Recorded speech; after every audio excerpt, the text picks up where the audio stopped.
नमस्कार दोस्तों। बेटियों को बोझ क्यों समझते हैं। दोस्तों, आज हम बात करने वाले हैं अपनी बेटियों और बेटों के बारे में।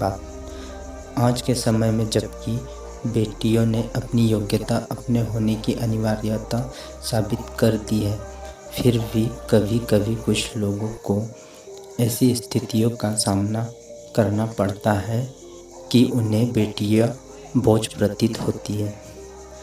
बेटियां की शारीरिक कमजोरी, दहेज प्रथा के कारण आज भी कुछ लोग बेटी को बोझ समझते हुए कम से कम एक संतान बेटा अवश्य हो, उसकी कामना करते हैं।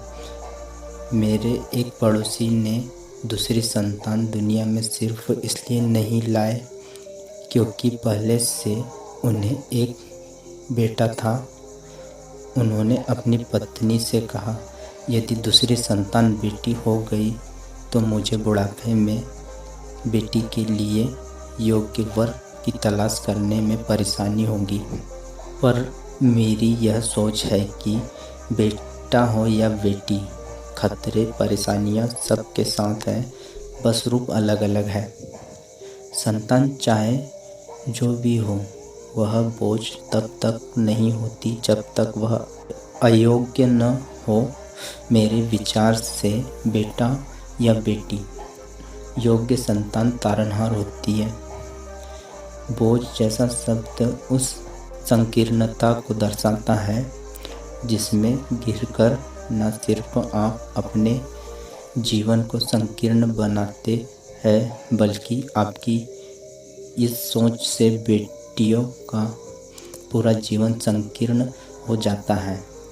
न आप उसे पढ़ने लिखने देते हैं, न ही कुछ ऐसा करने देते हैं कि वह अपने जीवन यापन लायक कुछ कर सके, और वास्तविक रूप से आप उसे किसी और पर आश्रित कर देते हैं।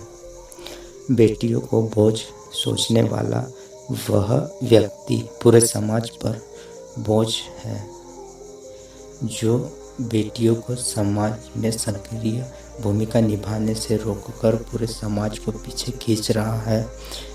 ये तो आपके ऊपर है कि आप उन्हें कैसे देखते हैं।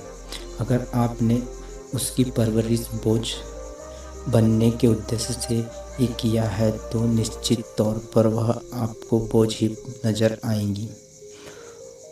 और अगर आपने उन्हें इंसान समझकर अच्छी परवरिश किया है तो वह ना तो आपके ऊपर ना ही समाज के ऊपर भार होंगी, बल्कि वह भी समाज में बराबर सक्रिय की भूमिका निभाकर अपने परिवार और देश दोनों को प्रगति का साधन बनेंगी।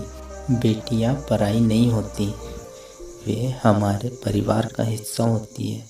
यह विश्वास करें कि बेटियां भी समाज में महत्वपूर्ण है और उन्हें समान अधिकार और सुरक्षा का हक होता है।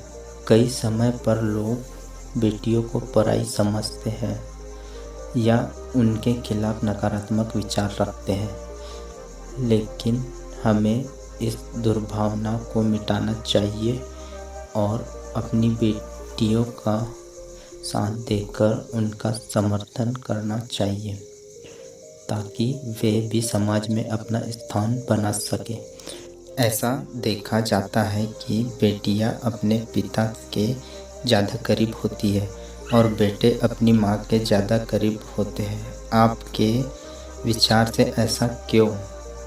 दोस्तों, आगे सुनने से पहले हमारे गुरु ज्ञान यूट्यूब चैनल को लाइक सब्सक्राइब जरूर कर दीजिएगा।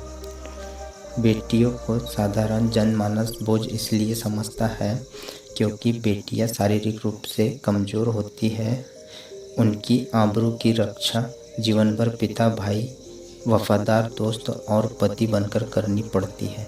आमतौर पर बेटी की शादी की तुलना में अधिक खर्चीली समझी जाती है।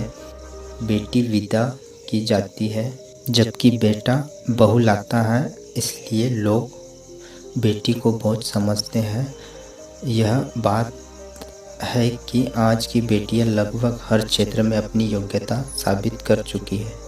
अपनी जिम्मेदारियाँ समझती है और जिम्मेदारियाँ उठाती भी है। बेटी के साथ गलत न करने की शिक्षा कम ही लोग देते हैं। जो देते हैं वे केवल सतही वाक्यों से देते हैं, गहराई से, अपने आचरण से, अपने अच्छे संस्कार से नहीं देते।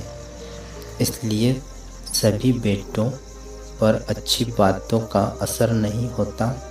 मैं यह मानता हूँ कि अच्छे बेटों की भी संस्कार में कमी नहीं है। बच्चा कुम्हार की मिट्टी की तरह होता है, जिसे हम जिस छाँचे में डालेंगे वह वैसा बनेगा। कल ही एक बेटी ने अपनी सफलता पर अपनी माँ से कहा, यह तो होना ही था। बचपन से ही तुमने मुझे ऐसी शिक्षा दी है, मैं आज जैसी हूँ तुम्हारी वजह से हूँ। बच्चे वैसे ही बनते हैं जैसे संस्कार हम देते हैं। माता पिता जितना ध्यान बेटियों का रखते हैं, जितना बेटियों को रोकते टोकते हैं, यदि उतना ही ध्यान बेटों पर रखे तो कुछ बेटे बिगड़ने से अवश्य बच जाएंगे। बेटा हो या बेटी, मोबाइल का इस्तेमाल शिक्षा के साथ साथ दूसरे कार्यों के लिए भी करते हैं। यदि संगति खराब हुई तो उनके गलत कार्यों का खामियाजा समाज को भी भुगतना पड़ता है। आम आदमी बेटों की तुलना में बेटी की सुरक्षा के प्रति जागरूक होता है। कुछ बेटे अपनी आज़ादी का गलत फ़ायदा भी उठाते हैं और माँ बाप को जीवन भर शर्मिंदगी का सामना भी करना पड़ता है। बेटों की गलतियों की वजह कोई एक नहीं, बहुत सारी हैं। हम सभी इसके लिए कुछ सीमा तक दोषी भी हैं। हर आदमी यदि अपने आप को और अपने परिवार को सुधार ले तो हम एक अच्छे समाज की कल्पना कर सकते हैं। दोस्तों, इस वीडियो में किसी भी शब्द से आपको ठेस पहुंची हो तो हम क्षमा प्रार्थी हैं। वीडियो अच्छा लगा हो तो लाइक सब्सक्राइब ज़रूर कर दीजिएगा। धन्यवाद।